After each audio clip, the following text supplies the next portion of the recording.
Leisha. Round 2. We're doing the drinking game with Billie Joe. If you haven't heard of the drinking game with Billie Joe, your life is a sad, sad, sober place. Basically, the rules are quite basic. Basically. You probably should be sober when you start the game.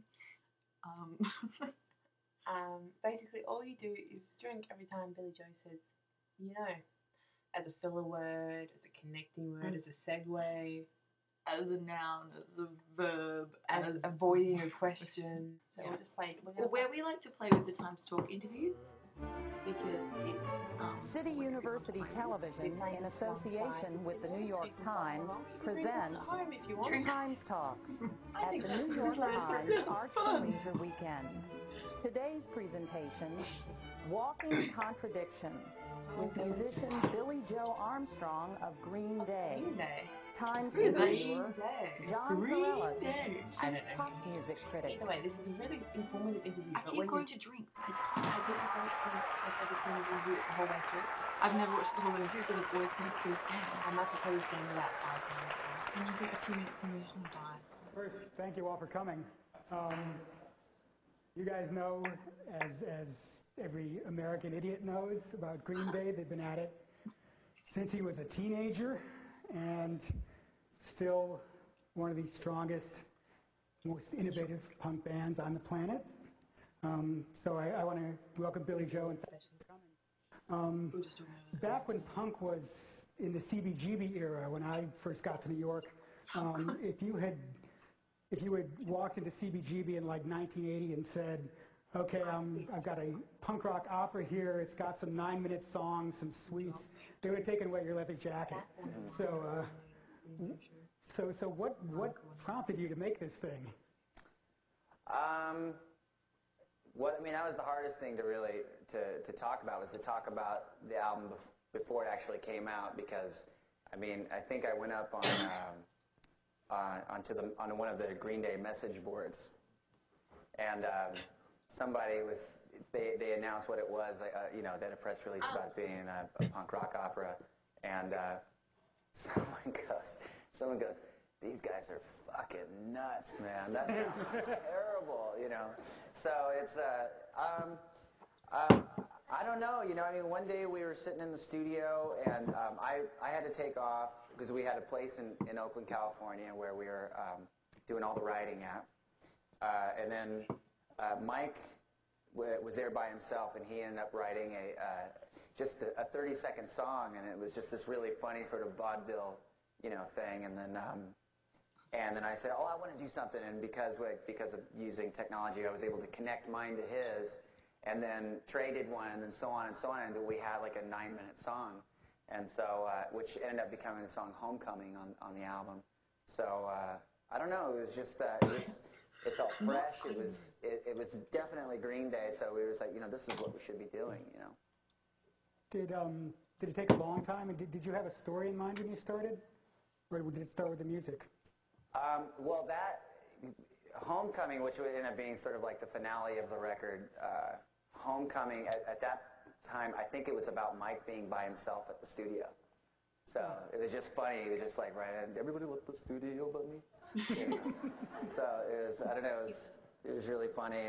But then I ended up like rewriting it, and then we decided we wanted to take that idea and keep going, and then we already had the song "American Idiot," and then after that, it's like, what would be the perfect thing to kind of come after? And you just brainstorm and think about it, have long conversations about the record, and then came up with a character which ended up being Jesus of Suburbia.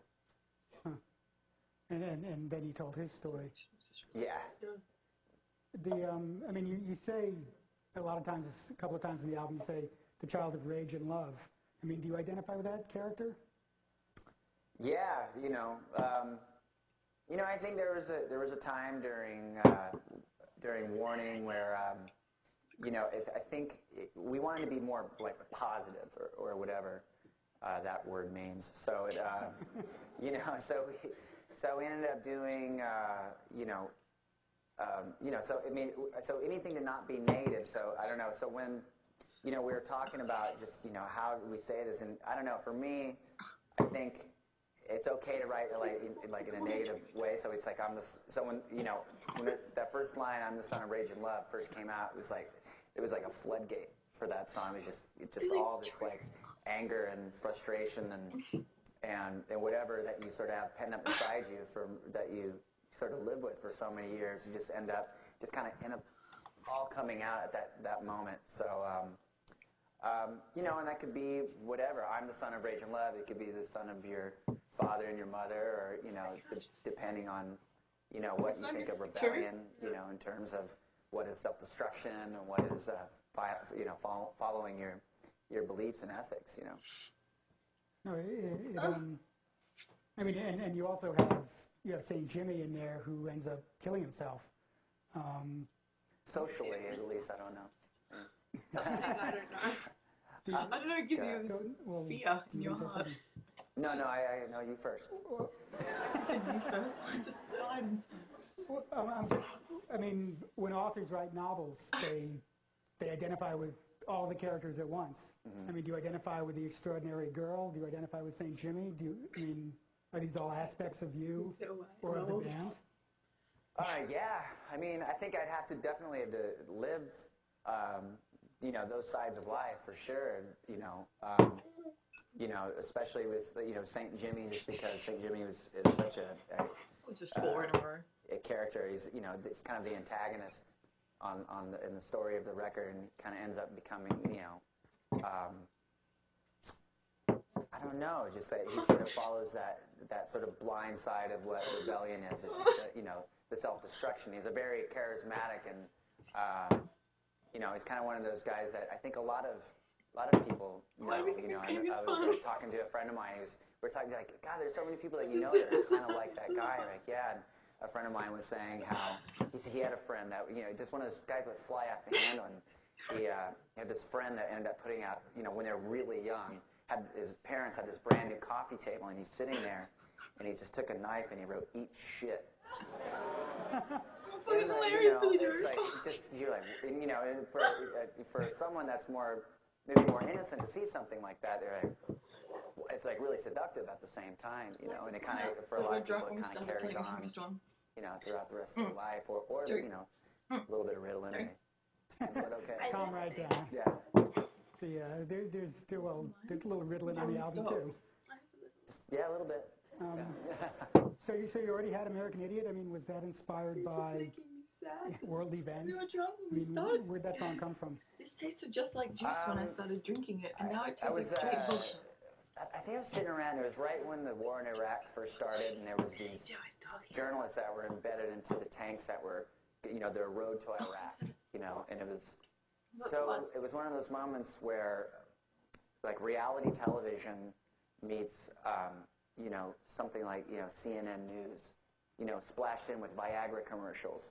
And then, then you flip the channel and you're watching Fear Factor, and there's, it's, you just get bombarded with just like, oh my God, it's like, it was just kind of scary, kind of almost like, not to sound biblical, but almost like apocalyptic in a way. So it was, Your drinking game is apocalyptic. I don't know, just kind of a scary time, and it's like trying to struggle to find your individuality throughout all like a, just a blitzkrieg of bullshit, really.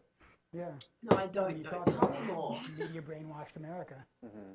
And tell me more without assuming that I know. Part of it. All right. It seems like that's still a punk reaction. Every time he pauses, I think he's going to start his sentence again with, You want to stand aside from what's going on. It rages. It's a reaction, but at the same time, I don't know, I think it's important to be I said it and I didn't drink it. As far as like, what I've taken from punk rock, or, is to be proactive at the same time, not necessarily. I said it 3 times, we have a drunk. We made 10 just minutes, a reaction, 5 more minutes. having a reaction, but also taking action at the same time.